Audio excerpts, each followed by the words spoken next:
Good evening, guys. Today is Wednesday and time check is oras na ba? I think it's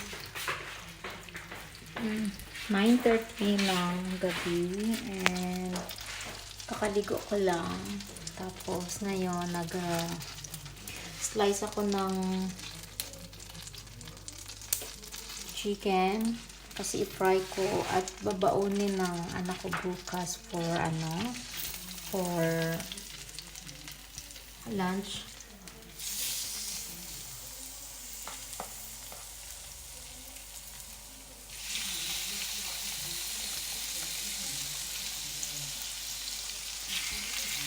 Tapos haluan lang nila ng salad. Yung gulay lang. And then itong rice, natin ilagay sa freezer. Sa refrigerator, hindi freezer. Kasi baka masira. Kawa nga pala ako guys, uli. Yung dessert. And lagay natin ito yung nila sa gulay, sa chicken. And ilagay ko dito yung ito. Baka masira, mapapanis ba. And si hubby ko nag-uwi nito. Cake, Danish cake. So, balik natin to. Kanina sana may work kaso tinamad talaga guys.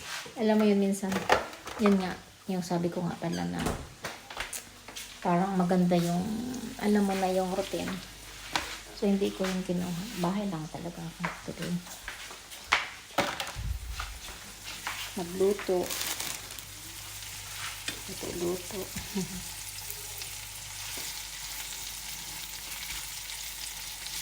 Sana.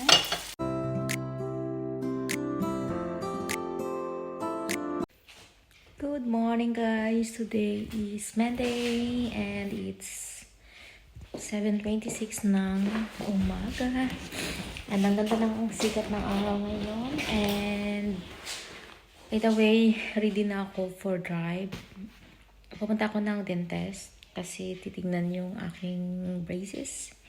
And meanwhile, ihatid ko muna yung ang aking anak. Alis kami dito in few minutes dito sa bahay. Ihatid ko siya sa school and then diretso na ako sa dentist. And yung dentist kasi is 45 minutes akong magdadrive papunta doon. So yeah, and then mamaya busy ako today. Mamaya meron akong home school na meeting sa school niya and 1:30 to 1:45 and kailangan ko ng at least 2 o'clock sa work kasi may night shift ako guys. So busy ako today. Bukas yung work ko is 8 to 15 naman. So 7 hours ako bukas. And Wednesday, Thursday, 8 hours. And then Friday, free ako. Saturday, mag-attend kami ng confirmation ng anak ng friend ko. And gagawa ako ng food nga. And Sunday, may work ako ng 8 hours din ulit. So, and then ito, idadaan ko to sa Shell mamaya pag-uwi. Kasi yung shoes na in-order ko, mahal yan siya. Nasa 800 kroner. Pero naging 300 na lang. And that thing is, parang pinadala nila sa akin yung 6.5, which is hindi 3.5, which is 36.5, 36.5 ang size niya, which is hindi fit sa akin. Kasi 36 lang talaga ako, wala akong point yung pa ako. So, ready na tayo guys. Bukasan natin itong coffee natin.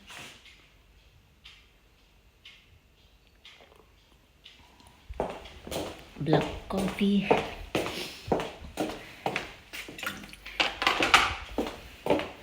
I think magdala ako nito ipit for purposes.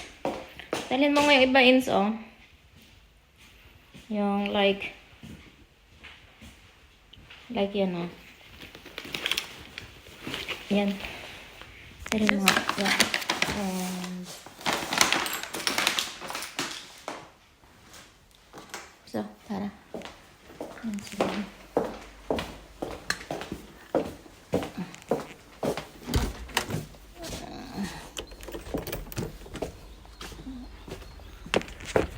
Lagay ko lang to sa car.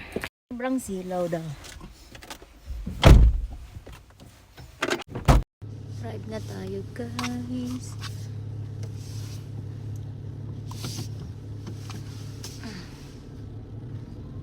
Inaiwan mo yung susi doon.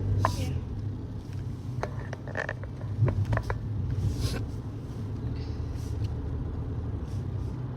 Kasi 45 minutes yung ano ko drive sa, tapos yung doon sa may ano, sa may roundabout, sarado yung ano doon daan kasi ginagawa. So dito ako dadaan sa may Bilka. Oh, too much. Kala ko darating yung Shein ko today. Sana dumating bukas. Or mamaya. Dito na ako, guys, sa ano, sa dentist. Yan yung name ng dentist. Coliseum Lane. So dito na tayo and pasok tayo sa loob at mag-CR muna ako. And iwanan ko lang tong gamit ko, dalhin ko lang yung susi. Habang ano, nagdadrive ako, kausap ko yung best friend ko sa ano, Norway. So labas tayo, guys. Magandang araw. Susi.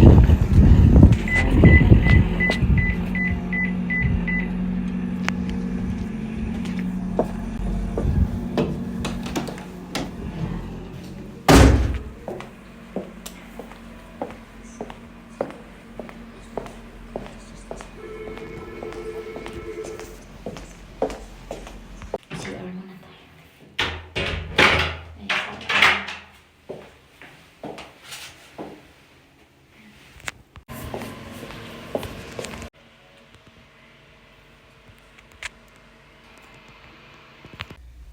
So guys, it takes for me 40 minutes bago natapos, and then nilagyan nila ng elastic dito sa front, and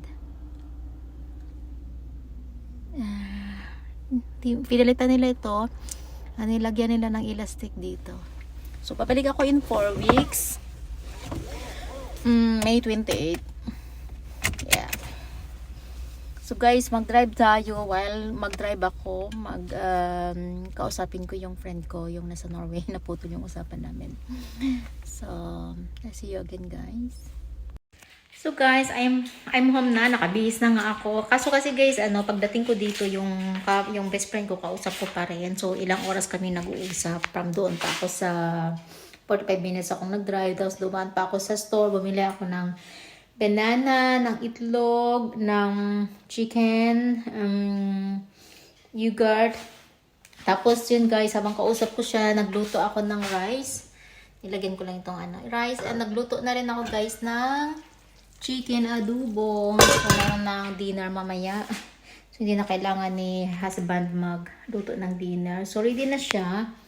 And time check is 11:05.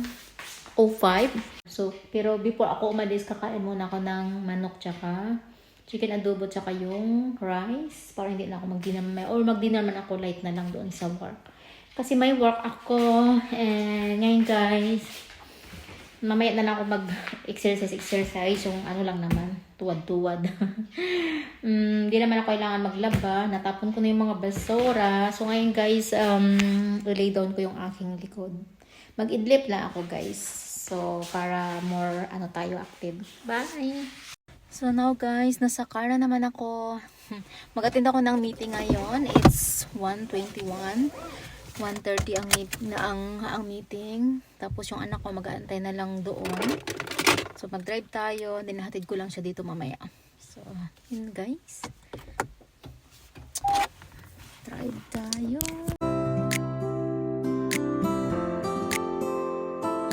Pupunta kami ng doktor.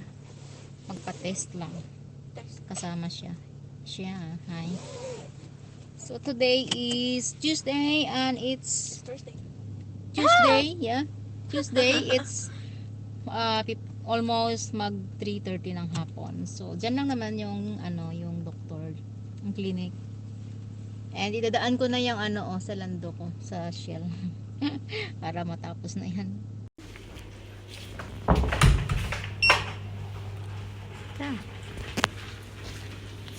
Dito entrata. And dumaan kami guys sa butika. Bumili na rin ako ng gamot ko for high blood and yung sa allergy ko na si Tirisin. And din siya bumili rin ng yung gamot niya na binigay ng doktor. So ngayon dadaan ako sa store kasi bibili ako ng food namin for tonight. So guys, bumili ako ng yung sa store ng mga bibili namin for dinner, and yung anak kong babae naghatid ng in-ordered kong i-return doon sa loob ng Shell kasi tinatamad na akong bumaba. So, mag-healthy food lang kami ngayon, tortillas, tsaka yung chicken and parang dressing lang. So, yung update sa ngipin ko kahapon guys is nilagyan nila ng elastic ito. From here dito and din yung taas, kaya yung niya higpit. So kagabi ang sakit talaga, at saka kahapon worse talaga kagabi. Yung feeling na makati na mahapdi na kumikirot, alam mo yon. So hindi ko nakayanan, talagang nag-take ako ng ibuprofen, tsaka sinabay ko tsaka yung Panadol. Ibuprofen kasi guys, hindi yan siya talaga yung medyo siya yung dosage niya mataas ba. Kasi sa mga yan, may mga problema sa heart, hindi pwedeng mag-take ng ibuprofen yung mga may problema sa puso. So ayun, sa akin take ko lang kasi yun yung gamot ko pag sobrang sakit ng ulo ko.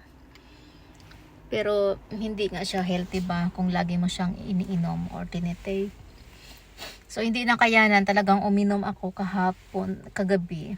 So medyo naging okay naman, it helps naman. Pero ngayon, masakit pa rin naman, lalo na pag kinagat ka ganyan. So masakit pa rin naman siya.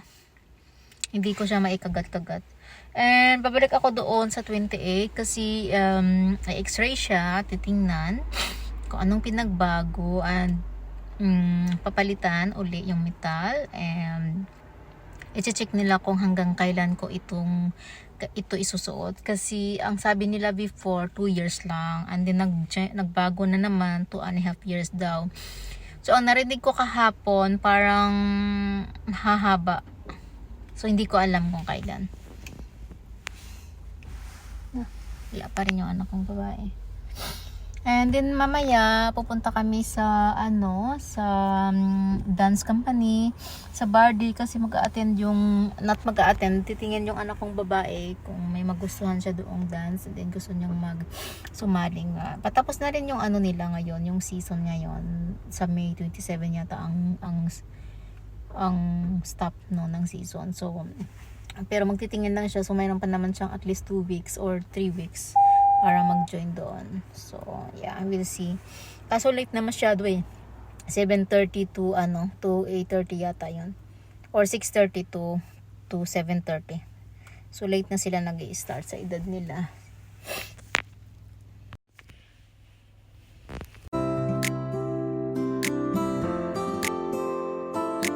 And ito yung nabili natin guys. Milk, banana, yogurt, chicken, tortilla, cheese, salad, and cheese. Yun. So, yan lang yung nabili natin. And meron kami natirang adobo. Kagabi, kakainin ko siya. And then, may rice pa naman kainin natin nito. Yan. And guys, before kami mag-drive, gumawa ako nito. Yung quick food. Yeah. Same like this. Yung tortillas na, anong tawag dyan? Yung parang bread and tuna and peanuts and cheese. Sarap siya. There's something with bread na, anong tawag dyan? Tortillas. Hindi ko maalala. Ito. Just a tortilla. Yeah, tortilla nga. Pero may tortilla na I don't know. Oh guys, mag-drive na kami. Puntang Barbie. Kaya guys, dance. Dance. Rina, saan lang